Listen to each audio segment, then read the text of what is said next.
যে আমরা যেন আমাদের জীবনের লক্ষ্য এবং উদ্দেশ্যটাকে উপলব্ধি করতে সক্ষম হই। আল্লাহ পাক সবাইকে তৌফিক দান করে দেন। স্ত্রীর মুখে অন্ন তুলে দেওয়াও নেকির কাজ বলে গণ্য হবে ইনশাআল্লাহ। আর এটা আল্লাহ পাকের অনেক বড় দয়া যে আল্লাহ রাব্বুল আলামিন আমাদের ব্যক্তিগত কাজ, অর্থনৈতিক কাজ, আমাদের ব্যবসা বাণিজ্য, পরিবার, স্ত্রী সন্তান, মুআমালাত মুআশারাত এগুলোকে ইবাদতের মধ্যে অন্তর্ভুক্ত করেছেন যদি আমরা কয়েকটা শর্ত পূরণ করতে পারি। কাজগুলো যদি আল্লাহ পাকের সন্তুষ্টির জন্য হয় এবং রাসূল সাল্লাল্লাহু আলাইহি ওয়াসাল্লামের তরিকা মোতাবেক হয় এবং রিজিক যদি হালাল হয়, ইনশাআল্লাহু তাআলা স্ত্রীর মুখে অন্ন তুলে দেওয়াও নেকির কাজ বলে গণ্য হবে ইনশাআল্লাহ। তো এই পৃথিবীতে এসেছি আমরা দুটো উদ্দেশ্য নিয়ে। একটা হলো আল্লাহ রাব্বুল আলামিনের ইবাদত করা, যেমনটা আমরা বললাম ওয়ামা খালাকতুল জিন্না ওয়াল ইনসা ইল্লা লিয়াবুদুন। আরেকটা উদ্দেশ্য আছে আমাদের পৃথিবীতে আসার, সেটা হচ্ছে আল্লাহ রাব্বুল আলামিনের জমিনে আল্লাহ পাকের দ্বীনটাকে কায়েম করা বা বাস্তবায়ন করার চেষ্টা করা।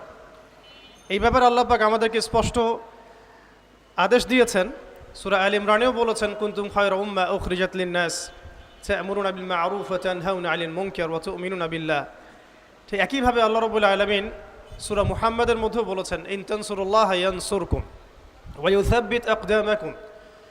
তোমরা যদি আল্লাহর দ্বীনকে সাহায্য করো, আল্লাহকে সাহায্য করো, তাহলে আল্লাহ পাকও তোমাদেরকে সাহায্য করবেন। ওয়া ইউসাব্বিত আকদামাকুম, তোমাদের পা আল্লাহ পাক শক্ত করে রাখবেন।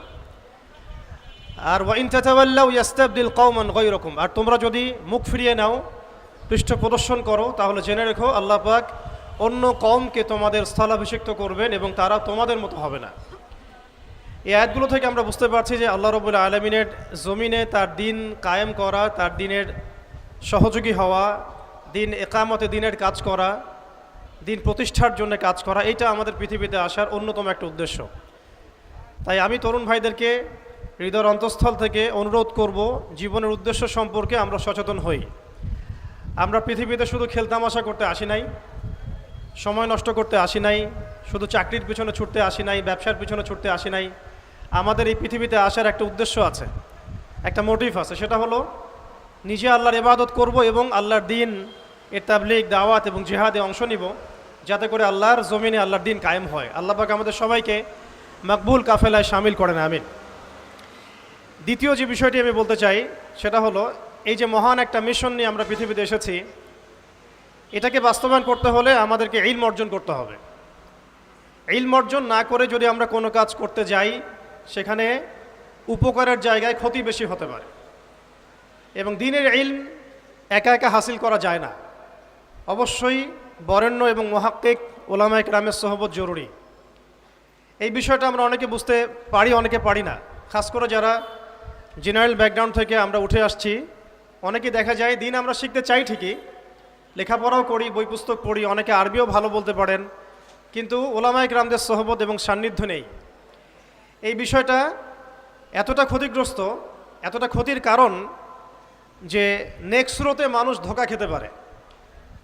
এই ইলমের তো দুটো শাখা আছে, একটা দুনিয়াবি জ্ঞান, একটা দ্বীনি জ্ঞান।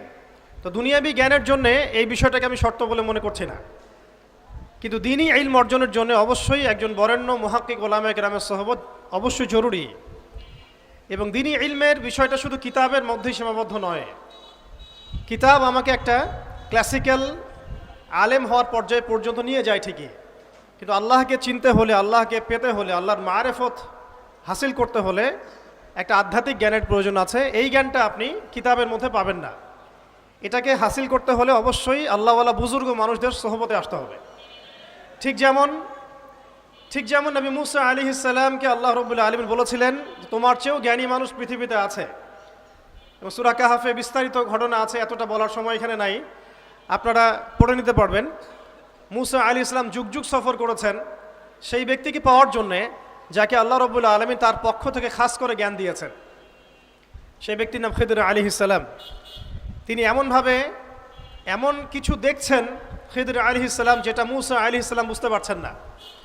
মুসা আলাইহিস সালাম নবী হওয়ার পরেও বুঝতে পারছিলেন না কেন নৌকা ফুটা করা হচ্ছে, কেনই বা বাচ্চাটাকে হত্যা করা হলো, আর কেনই বা দেয়ালকে নির্মাণ করা হলো।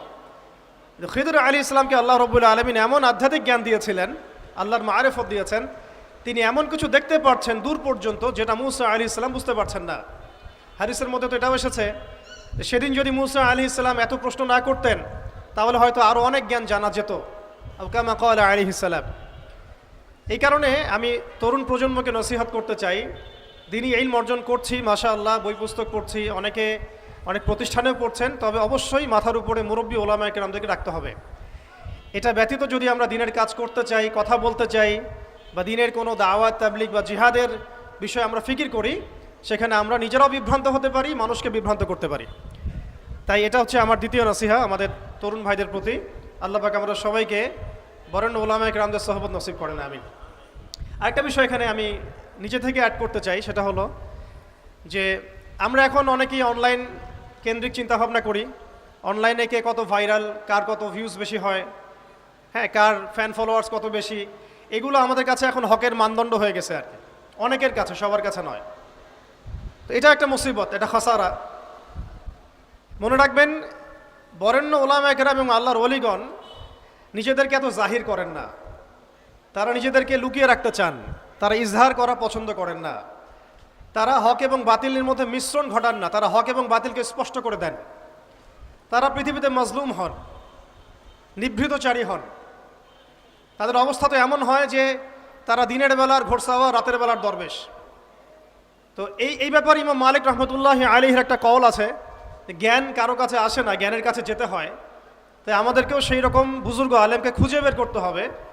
এমন নয় যে আপনার ঘর পর্যন্ত তিনি হেঁটে আসবেন, এমনটা নাও হতে পারে। তা আল্লাহ পাক আমাদের সবাইকে জ্ঞানের কাছে যাওয়ার তৌফিক দান করেন, আমিন। এরপরে আসি যে এই জীবনের উদ্দেশ্যটাকে ফিক্স করা এবং জ্ঞান অর্জনের যে এই সিলসিলা, এটা একটা লম্বা সিলসিলা। জ্ঞান অর্জনের ক্ষেত্রে তাড়াহুড়া করা যাবে না যে আমি 5 বছরের মধ্যেই আলেম হয়ে যাব, 10 বছরের মধ্যে আমি মুফতি হয়ে যাব, এইভাবে চিন্তা করা যাবে না। আমাদেরকে সারা জীবন তালেব ইলম হয়ে থাকতে হবে এবং জ্ঞান অর্জনের এই যে ক্রমবর্ধমান একটা সিলসিলা, এখানে সবরের পরিচয় দিতে হবে। এই ব্যাপারে আমি একটা কোটেশন নোট করে আনছি। আমাদের শ্রদ্ধেয় আলেম, বরেণ্য আলেম আল্লামা তাকি উসমানী সাহেবের যে কিতাব আছে তাসাউফ এবং আত্মশুদ্ধি, এই কিতাবের মধ্যেও পাওয়া যায়, এবং তার ভাই রফি ওসমানী সাহেবের একটা কিতাব আছে, সেখানেও এই কথাটা, একই কথাই আছে যে একজন তালেব ইলমকে বা একজন আল্লাহকে চাহানেওয়ালা একজন ব্যক্তিকে এই 4টা গুণ হাসিল করতে হবে। জীবনের উদ্দেশ্য ঠিক করার পরে যখন আমরা ইলম অর্জন করতে যাব, তখন এই 4টা গুণ হাসিল করার চেষ্টা করবো ইনশাআল্লাহ। আল্লাহ পাক সবাইকে তৌফিক দান করেন। প্রথম গুণটা হচ্ছে শুকর, আল্লাহ পাকের শুকর আদায় করা। এটা এত বড় একটা গুণ যাকে আল্লাহ রাব্বুল আলামিন কৃতজ্ঞতা স্বীকারকারী অন্তর দিয়েছেন, সে হচ্ছে পৃথিবীর ধনী মানুষ। চলতে ফিরতে, উঠতে বসতে সবসময় আমরা আল্লাহ পাকের নিয়ামতগুলো স্মরণ করব এবং সবসময় বলতে থাকবো আলহামদুলিল্লাহ, বলতে থাকবো আলহামদুলিল্লাহ, আল্লাহুম্মা লাকাল হামদ হামদান কাসীরান তাইয়িবান মুবারাকান ফি কামা ইয়ানবাগি লিজালালি ওয়াজহিক ওয়া আযীমি সুলতানিক। আল্লাহ পাকের শুকরিয়া যে যত বেশি আদায় করবে, আল্লাহ পাক বলেছেন লা ইন শাকারতুম লা আযীদান্নাকুম, তোমরা আমার শুকরিয়া আদায় করো, আমি তোমাদের প্রতি আমার নিয়ামতকে বাড়াই দিব। ওয়া লা ইন কাফারতুম ইন্না আযাবি লাশাদীদ, তোমরা যদি আমার অকৃতজ্ঞ হও, জেনে রাখো আমার আযাব বড়ই কঠিন। তো উস্তাজগণ লিখেছেন, একজন তালেবে ইলমের অবশ্যই শুকর গুজার অন্তর থাকতে হবে। আমাদের ওলামায়ে কেরাম করে কথাটা বারবার বলেন যে কলবুন শাকির, শুকর গুজার, কৃতজ্ঞতা স্বীকারকারী একটা অন্তর থাকতে হবে। সবসময় চিন্তা করব আমাকে আল্লাহ কি দিয়েছেন, এটা চিন্তা করব না আমাকে আল্লাহ কি দেন নাই। আল্লাহ পাক আমাকে সুস্থ রেখেছেন, নিরাপত্তা দিয়েছেন, আমি খাচ্ছি, পান করছি, এই যে নিয়ামত, আল্লাহ পাকের যে অগণিত নিয়ামত, এটাকে স্মরণ করা এবং সেই অনুযায়ী শুকরিয়া আদায় করা। আল্লাহ পাক সবাইকে শুকরিয়া আদায় করার তৌফিক দান করেন। এই যে 4টা ওজিফার কথা বলা হচ্ছে, এটা কিন্তু থানভীর রহমতুল্লাহ আলাইহি তার যে খলিফা ডক্টর আব্দুল হাই মোহাম্মদ আরেফি রহমতুল্লাহ আলাইহি তাকে দিয়েছিলেন, তিনি তার ছাত্রদেরকে দিয়েছিলেন। এটা আপনারা তাসাউফ আত্মশুদ্ধি বইয়ের মধ্যে পাবেন। তো দ্বিতীয় এখানে যে বিষয়টা বলা হয়েছে সেটা হলো সবর করা। জ্ঞান অর্জন করতে হলেও সবর করতে হবে, আল্লাহকে পেতে হলেও সবর করতে হবে, দাওয়াত ও তাবলীগেও সফর করতে হবে, জিহাদের মাঠেও সবর করতে হবে। আমাদের ব্যক্তি জীবনে সবর থাকে, পারিবারিক জীবনে সবর, ব্যবসায় সবর, চাকরিতে সবর, যেটাই আমার মর্জির খেলাফ হচ্ছে তখনই সবর করতে হয়। আর এটা একটু কঠিন, এই কারণে আল্লাহ রাব্বুল আলামিন সবরের সাথে মাইয়াতের ঘোষণা দিয়েছেন। যে ব্যক্তি সবর করবে আল্লাহ তার সাথে থাকবেন ইনশাআল্লাহ। এই জন্য আল্লাহ পাক বলেছেন ইন্নাল্লাহা মাআস সাবিরিন, সবরকারীদের সাথে আল্লাহ পাক আছেন। এটা কঠিন, এই কারণে যখন মর্জির খেলাফ কোনো কিছু হবে তখন আমাদের আলেমগণ বলেন সবসময় পড়তে থাকা যে ইন্না লিল্লাহি ওয়া ইন্না ইলাইহি রাজিউন। এটা মাইয়াতের সাথে খাস দোয়া নয়, এটা শুধু মৃত্যুর সাথে খাস কোনো দোয়া নয়, এটা যখনই সবরের হালত আসবে তখনই পড়তে হয় ইন্না লিল্লাহি ওয়া ইন্না ইলাইহি রাজিউন। কারণ উলাইকা আলাইহিম সালাওয়াতুম মির রাব্বিহিম ওয়া রাহমা ওয়া উলাইকা হুমুল মুহতাদুন, এটা হেদায়েত পাওয়ার মাধ্যমও বটে এবং তাদের সাথে আল্লাহ পাকের রহমত আছে। তো শুকরগুজার অন্তর এবং সবরকারী অন্তর আল্লাহ পাক সবাইকে নসিব করেন, আমিন। 3 নম্বরে উস্তাজগণ বলেছেন তওবা, বেশি বেশি তওবা করতে বলা হয়েছে। চলতে ফিরতে উঠতে বসতে সবসময় আমরা আস্তাগফিরুল্লাহ ওয়া আতুবু ইলাইহি পড়ার অভ্যাস করি। যে যত বেশি তওবা করবে তার হৃদয় তত পরিচ্ছন্ন হবে, গুনাহ মাফ হবে। পরিচ্ছন্ন কলবের মধ্যেই আল্লাহ পাকের নূর এবং মারিফত নাজিল হবে ইনশাআল্লাহ। অপরিচ্ছন্ন কলবের মধ্যে কিন্তু আল্লাহর নূর নাজিল হয় না। তাই উলামায়ে কেরাম বারবার অন্তত দিনে 100 বার আস্তাগফিরুল্লাহ ওয়া আতুবু ইলাইহি পড়তে বলেন। আল্লাহ পাক আমাদের সবাইকে পড়ার তৌফিক দান করেন। আর 4 নাম্বার যেটা এই কিতাবে এসেছে সেটা হচ্ছে ইস্তেআযা, অর্থাৎ ভবিষ্যতের কোনো বিষয়ের জন্য আমাদের যদি আশঙ্কা সৃষ্টি হয়, না জানি এটা আমার উপর বিপদ আসবে কিনা, ভয়, আশঙ্কা, আতঙ্ক, এই বিষয়গুলো যদি আমাদের ভিতরে আসে, অর্থাৎ ভবিষ্যৎ নিয়ে কোনো শঙ্কা, তখন বেশি বেশি আল্লাহর কাছে আশ্রয় প্রার্থনা করতে বলা হয়েছে। পড়তে বলা হয়েছে আউযু বিল্লাহ, আউযু বিল্লাহ, অথবা আউযু বিকালিমাতিল্লাহি তাম্মাতি মিন শাররি মা খালাক, অথবা আউযু বিল্লাহি মিনাশ শাইতানির রাজীম, আউযু বিল্লাহিস সামিউল আলীম মিনাশ শাইতানির রাজীম মিন নাফখিহি ওয়া নাফসিহি ওয়া হামজিহি। একবার আমার মনে আছে যে একটা জটিল মাসালা নিয়ে আমরা আমাদের মহতারাম খতিব সাহেব বাইতুল মুকাররমের বর্তমান খতিব সাহেব তার দ্বারস্থ হয়েছিলাম। একটা মুশকিলা দেখা দিয়েছে, একটা দোয়া শিখিয়ে দেন যে দোয়ায় আমল করলে ইনশাল্লাহ এটা চলে যাবে। তা আমাকে তিনি পার্সোনালি বলেছিলেন যে এই দোয়াটা যেটা আমি এখন শিখিয়ে দিচ্ছি আপনাকে, এই দোয়াটা জিবরাইল আলাইহিস সালাম রাসূলুল্লাহ সাল্লাল্লাহু আলাইহি ওয়াসাল্লামকে শিখিয়ে দিয়েছিলেন এবং রাসূলুল্লাহ সাল্লাল্লাহু আলাইহি ওয়াসাল্লাম এই দোয়াটা খালিদ বিন ওয়ালিদ রাদিয়াল্লাহু আনহুকে শিখিয়ে দিয়েছিলেন। তো শোনার এবং শেখার খুব আগ্রহ ছিল, তা আমি লিখে নিচ্ছিলাম এবং নোট করছিলাম। এই দোয়াটা যদি আপনারা পড়তে পারেন, ভবিষ্যতের যে কোনো শঙ্কা, আশঙ্কা, বিপদ আপদ, বালা মুসিবত, এই বিষয়গুলোর ব্যাপারে আল্লাহর পক্ষ থেকে একটা সাকিনা এবং সুকুন হৃদয় নাজিল হবে ইনশাআল্লাহ। একটু বড়, যেহেতু এখানে তালেব ইলমগণ অনেক, তারা তো শুনলেই মুখস্থ করতে পারবেন, তাই আমি নোট করে আনছি। এবং জ্ঞান তো লুকিয়ে রেখেও লাভ নাই, প্রচার করলেই লাভ, আপনারা আমল করলে আমি নাকি পাবো ইনশাআল্লাহ। তো এই দোয়াটা হচ্ছে আউযু বিকালিমাতিল্লাহি তাম্মাতিল্লাতি লা ইউজাবিজুহুন্না বাররুন ওয়ালা ফাজির মিন শাররি মা খালাকা ওয়া যারআ ওয়া বারআ ওয়া মিন শাররি মা ইয়ানজিলু মিনাস সামাই ওয়া মা ইয়ারুজু ফিহা ওয়া মিন শাররি মা যারআ ফিল আরদি ওয়া মা ইয়াখরুজু মিনহা ওয়া মিন শাররি ফিতানিল লাইলি ওয়ান নাহার ওয়া মিন শাররি তাওয়ারিকিল লাইল ইল্লা তাওয়ারিকান ইয়াতরুকু বিখাইরিন ইয়া রহমান। এই দোয়াটার উপর আমল করতে থাকেন, দেখেন ভবিষ্যতের আশঙ্কা দূর হয়ে যাবে ইনশাআল্লাহ। আল্লাহ পাক আমরা সবাইকে 4টা গুণ হাসিল করার তৌফিক দান করেন। এইগুলো নিয়ে লম্বা কথা বলা যায়, তো আমি সংক্ষিপ্ত করে বললাম যে আল্লাহ পাক আমাদেরকে জীবনের উদ্দেশ্যটাকে ফিক্স করার তৌফিক দান করেন, যে আমরা পৃথিবীতে এসেছি আল্লাহর ইবাদত করতে এবং তার দিন কায়েম করতে। এবং এই মিশনে আমাদের প্রথম দরকার হচ্ছে দ্বীনি ইলম অর্জন করা, এবং এটা একটা লম্বা সিলসিলা, এই ব্যাপারে তাড়াহুড়া না করা। এবং 3 নাম্বার, বুজুর্গ ওলামায়ে কেরামদের সোহবতে থেকে দ্বীনের জ্ঞান হাসিল করা। এতে করে জ্ঞানের সাথে সাথে আধ্যাত্মিকত্ব হাসিল হবে ইনশাআল্লাহ। আর আধ্যাত্মিকত্ব হাসিল না হলে বাইরের চোখ দিয়ে যদি আমরা দেখি, তাহলে এই বিশ্বটাকে চিনতে, বুঝতে এবং সমাধান বের করতে আমরা বেগ পাবো। এবং কোনো কোনো ক্ষেত্রে আমরা সত্যকে মিথ্যা মনে করতে পারি, মিথ্যাকে সত্য মনে করতে পারি। আল্লাহ পাক আমাদের খিদির আলাইহিস সালামের দৃষ্টিভঙ্গি দান করেন, আমিন।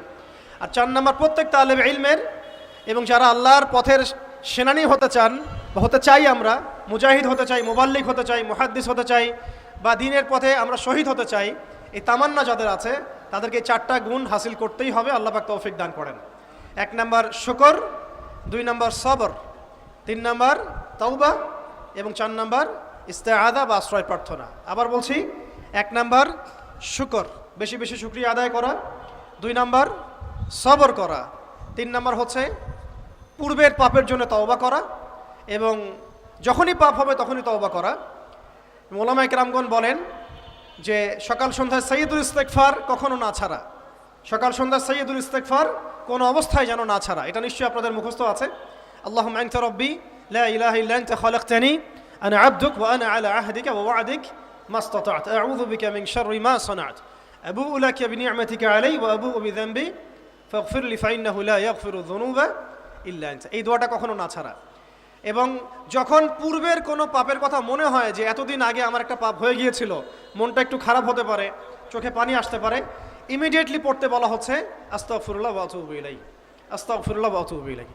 আল্লাহ পাক সবাইকে খাস তওবা করার তৌফিক দান করেন। এবং 4 নাম্বার হচ্ছে আমাদের জন্য জরুরি, সেটা হলো ইস্তেআযা বা আল্লাহ পাকের কাছে আশ্রয় প্রার্থনা করা। আল্লাহ রাব্বুল আলামিন আমাদের সবাইকে তার কাছে আশ্রয় প্রার্থনা করার তৌফিক নসিব করেন, আমিন।